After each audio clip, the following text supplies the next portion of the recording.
ففي واحد يقول لك الواد ده قلبه جامد ما بيهابش حد، ده قلبه جامد على اي وضع، قلبه جامد. في واحد يبقى عنده عضلات وجامد ونينجا وبتاع، بس وقت المشكله عصفوره.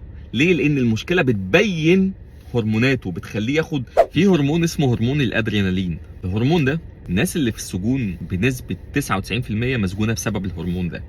عارف القعدات العرفيه اللي بتحكم فيها على الاشخاص، وانت هتدفع كذا وانت هتمضي عدم تعرض لكذا وبتاع، نفس الناس اللي بتحكم عليها دي هي اللي كانت قاعده تتشقلب قدام البيوت وتثبت ناس وتضرب وتعمل مشاكل، وفي وقت المشكله كنت تحس كتله نار ماشيه على الارض بتحرق اي حد، ولو كان في ايده سلاح او عصايه او بتاع هتلاقيه عور ياما. ده هو نفس الشخص اللي قاعد في قعده عرفيه بيتحكم عليه وحاطط راسه في الارض وبيقول حاضر على اي كلام بيتنفذ. الهرمون ده هو اللي كان مخليه كتله نار في وقت المشكله. كتله النار دي ممكن تفوق عليها وانت في السجن، او انت عندك قضيه كبيره، او انت هربان من قضيه او من حكم او الاخر. نفس الكلام في الطلاق، نفس الكلام في الضرب، نفس الكلام في اي حالات عدوانيه بيكون مسؤول عليها بشكل كبير جدا الهرمون ده، هرمون الادرينالين. خلاص كده؟ لو انت شخص رياضي وبتلعب مثلا رياضه، بتلاقي الموضوع عندك اكبر. واحد صاحب جسم حاسس ان هو جامد ما ينفعش حد يجي عليه، بيتعصب اكتر، فالقصه بتكون يعني ازيد بكتير قوي.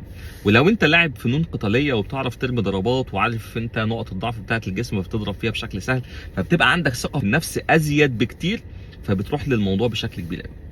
عشان كده بقول لك لازم تسمع الفيديو ده عشان ما تتسوحش وتكون من ضمن ضحايا الهرمون ده. الهرمون ده علشان تتعلم تتفادى المشاكل بتاعته لازم تبدأ تتدرب ازاي تهدي نفسك في وقت المشاكل وما تروحش منك. بص يا سيدي، انا من الناس اللي طلقها حامي جدا، واللي عايز اقول لك بفور يعني زي الفوار كده في كلمة ونص. الكلام ده زمان وقت ما كنتش فاهم النصيحة وما كانش حد اداني النصيحة، فبالتالي فاكر ان ده الطبيعي وان ده طبيعي وان انا هستمر على كده وان اي حد يجي عليا مش عارف ايه. لا، لما كبرت وبدات اقرا وبقى ده مجالي، فالموضوع بدا يروح لحته ان انا لازم افهم ان انا وقت زياده الهرمون ده لازم اكون مدرك لخطورته عليا وعلى مستقبلي وعلى ابويا وامي وعلى اهلي وعلى مراتي وعلى كل الناس اللي بحبهم، لان ممكن اتسوح في لحظه. فلو انا حطيت اهلي ومستقبلي والمسؤوليات اللي عندي قدامي، ساعتها هاخد ردود افعال كويسه نتيجه ان انا سمعت حد نصحني نصيحه قبل كده، اللي هو كابتن اسلام او اي حد كلمني عن المشكله دي.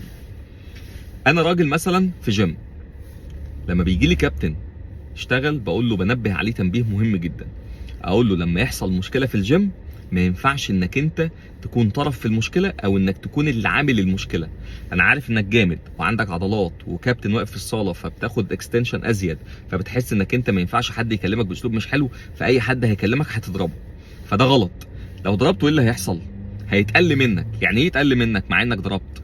بص يا برو، الجيم كله شباب وهم دمهم فاير، عندهم نفس اللي عندك بالظبط.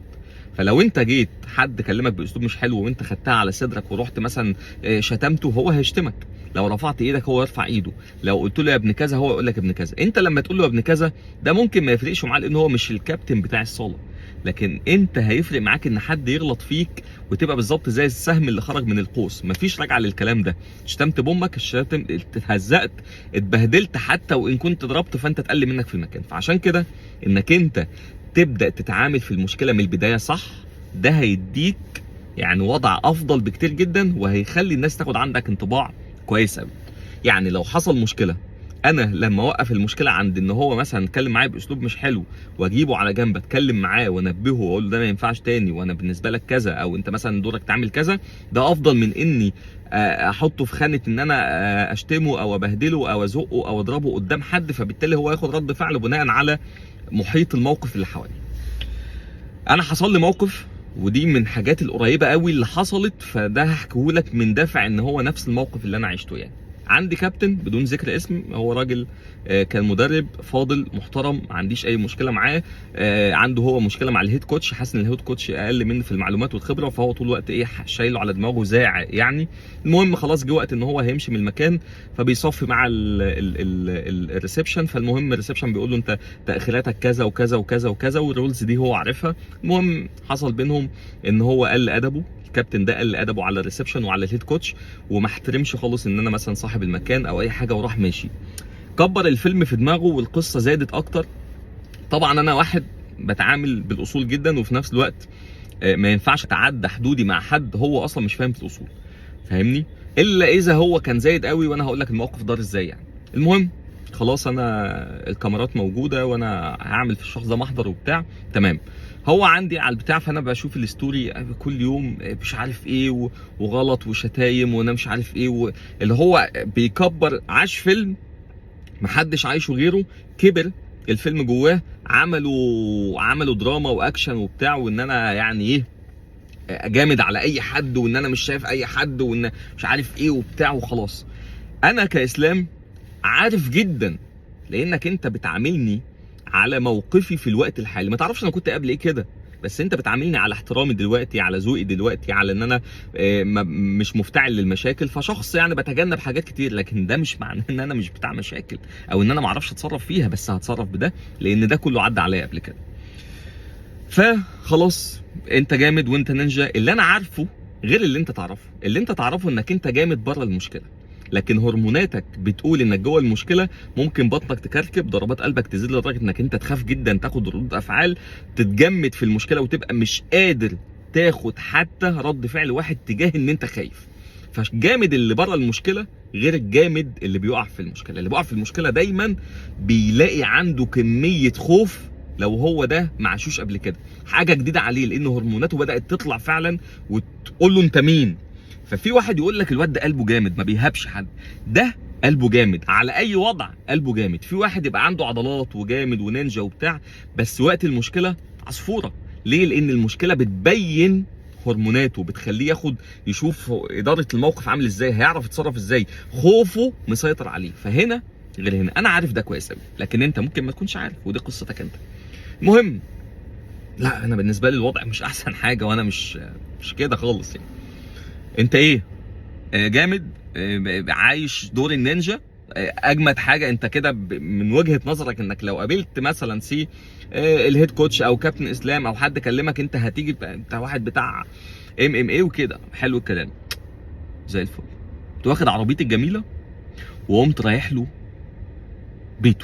بيته ده بعيد عن المنصوره يعني، ولا قلت له ولا كلمت ولا من ساعتها ولا اي حاجه. كنت واقف قدام كنت راكن عربيه بعيد، وقمت رايح قدام البيت زي ما انا بعدتي. لو انا رايح وحاسس ان انا في مشكله او حاجه، بلبس ترنج وكوتش يعني، انا ما بعرفش اتعامل بشبشب او حاجه. المهم قمت رايح له، واقف قدام البيت وبصوت عالي جدا، يا فلان، صوت عالي قوي. هو سمع الصوت، فتح الباب، قسما بالله ان وشه كان قريب من القهوه دي كده. ليه؟ لانه هو خاف.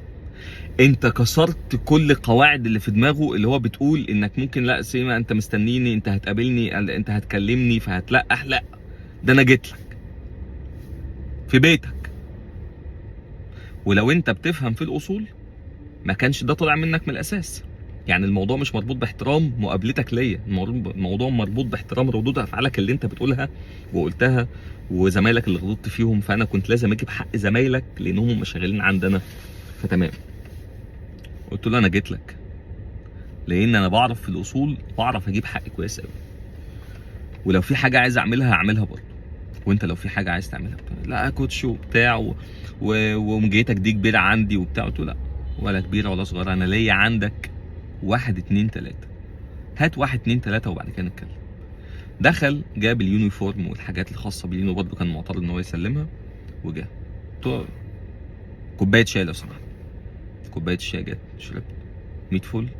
خلاص، عاوز حاجه؟ في حاجه عاوز تقولها؟ كله تمام زي الفل. قلت ماشي. خوفك انا حاسس بيه. خوفك ده ياما حصل قدامي واعرف ازاي اتصرف فيه. فتصرفك في المشكله نفسها، وان انت تبقى عارف هتعمل ايه، ده هيخليك بشكل كبير جدا بتكسب اي عركه داخلها، حتى وان اتاخرت في رد فعلك. بس خليك حريص انك انت ما تديش رد فعل لا يخسرك حياتك ولا يخسرك نفسك ولا اي حاجه. وفي نفس الوقت انت لا قليت من نفسك، بالعكس انت حاسس انك ركبت الحصان، وجبت الحصان ركبته على حمار كمان، انت راكب فوق خالص كده. اللي هو انت مزاجك حلو. ليه؟ لانك عملت الصح، ما لقحت ازاي الحريم، ما اتكلمتش باسلوب غير لائق، ما طلعتش اوسخ ما فيك عشان يبقى انطباع عنك بعد كده انك وسخ. ده الكلام في المجمل يعني. فلازم تبقى فاهم انك انت ما تبقاش ضحيه لهرمون الادرينالين اللي ياما خرب بيوت وسجن ناس وبعدهم وخلى رب الاسره يبعد عن بيته ويتسجن ويحصل له بلاوي، وياما دخل ناس اطفال يعني شباب صغيره السجن، وياما بوظ الدنيا. فيديو مهم جدا. صباح الفل.